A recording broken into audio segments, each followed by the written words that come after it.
the equipment that they have doesn't stop anything. So I'll never forget when you first made a post on Instagram about those who need equipment just reach out, and then you told me about a day later, I don't know how you do this because your I Instagram need is just blowing up. Yeah, you need a break. a break. Yeah, it's crazy, and obviously And coming from Sarah at my call, you never had anything like that. Um, right, other units, but it's huge amounts of equipment. And the crazy thing now is that people have contacted me, and I ask for their unit and their names and their contacts.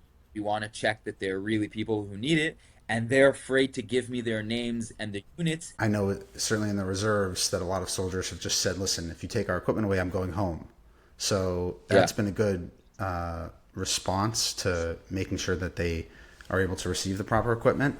The other thing is, as we started diving into the issue more, we realized that the standard doesn't really exist because they'd say, okay, it has to, soldiers are only allowed to receive helmets from these four companies. And then you say, well, what is it about these four companies? And they say, well, it has to be from these four companies. yeah, So I said, that's not a standard. That's just saying that you prefer to purchase from these four companies. But then they wouldn't offer a standard. And as we dug in more and more, you realize that there's a little more to that story. So, it's been right. great working together to make sure that we can help people with those, get better equipment.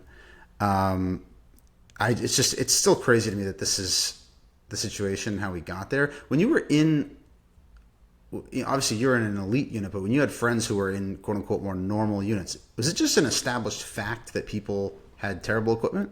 Like when they went to Milouim, it would just be, oh, I'm wearing terrible equipment, it doesn't I, work. so sadly, I don't know because I never dove into this problem as deep as I have now.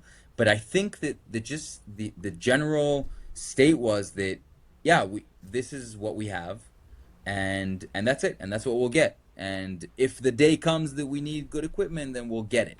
I think that was kind of the state of mind. And but what was And everybody thinking? How are you possibly going to get equipment for everyone that quickly?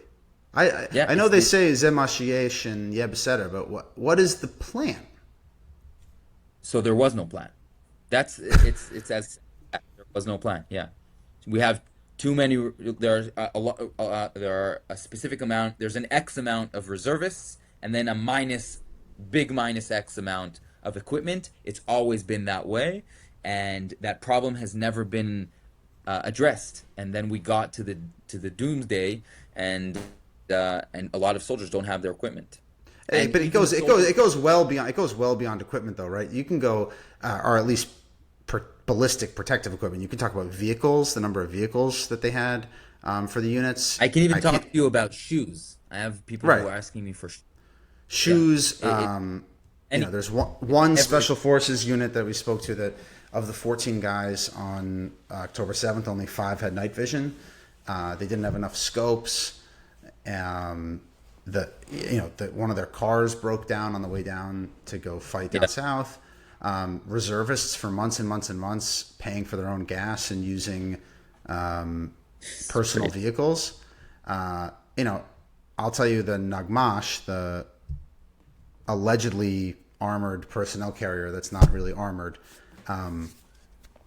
I posted something about how it was shameful that the Nagmash is still being used in 2024 after what happened to Golani Shloshesrei in Right. Sajaya in 2014, in which many soldiers died in Nagmash. And somebody responded to me saying, well, I actually was down in by the Philadelphia corridor in 2003, 2004, where a few soldiers were killed in a Nagmash, and that he actually had to spend a day or two looking for his Yeah. friend's I've heard. remains. And when I posted that, someone responded to this saying, "My uncle was killed in 1996 in a Nagmash."